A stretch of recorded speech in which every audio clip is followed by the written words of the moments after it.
नाज़रीन, drama serial बच्चों की नेक्स्ट आने वाली एपिसोड में आप देखेंगे कि सबा बेगम आखिरकार बुशरा का गुस्सा निकालने के लिए जब उनके घर जाएंगी तो मुसरत बहुत खुश होगी और सोचेगी कि शायद फिर से आ गई हैं सबा बेगम। उसके रिश्ते की बात करने के लिए वो उनके पास जाएगी और बहुत ही जी जनाब करके बात करेगी उस पर। सबा बेगम कहेगी, मैं यहाँ पर दो टोक बात करने के लिए आई हूँ और मुझे इस कदर मक्खन लगाने की ज़रूरत नहीं है। जिस पर मुसरत कहेगी, क्या मतलब है फिर आपका इस घर में आने का? जिस पर कहेगी, मैं तुम्हारी बहन को समझाने आई हूँ कि वो मेरे घर की बहू बनने के ख्वाब देखना छोड़ दे। जिस पर कहेगी बुशरा, उसे क्या ज़रूरत है, शादी तो मेरी हो रही थी ना जवाब से, वो ऐसे ख्वाब क्यों देखेगी? जिस पर कहेगी सबा बेगम, वो शादी तो कब की ख़त्म हो चुकी, अब तो जवाद की शादी दुर्दाना से हो रही है और ये भी रिश्ता तुम्हारी बहन बुशरा ने ही करवाया है। जिस पर एकदम मुसरत के तो जैसे ऊपर बिजली ही गिर जाएगी और वो बुशरा को देखती ही रह जाएगी और कहेगी सबा बेगम कि मैं तो कहने आई हूँ कि इसे फवाद से ज़रा दूर ही रखिए और अपने एक घर की बेटियों को संभाल कर रखिए। ये कहकर सबा बेगम तो चली जाएंगी, लेकिन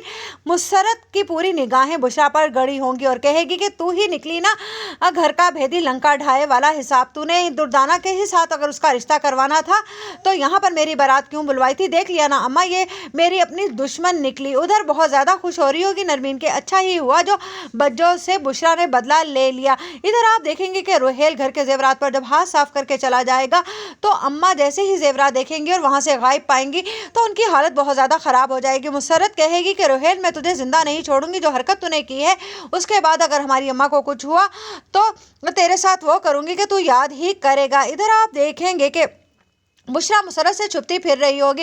मुसरत कहेगी, अम्मा को छोड़कर तो मैं आ गई हूँ अस्पताल, लेकिन तुम देखती जाओ बुशरा, मैं तुम्हारा हाल क्या करती हूँ। अम्मा की तबीयत ठीक होते ही मैं तुम्हें खुद इस घर से चलता करूँगी, लेकिन उस फवाद के साथ नहीं। तुम्हें बहुत शौक है ना शादी करने और करवाने का, तो तुम्हें किसी ऐसी जगह पर बांधूंगी कि तुम सारी उम्र याद रखोगी। इधर सुहेल कहेगा कि मुझे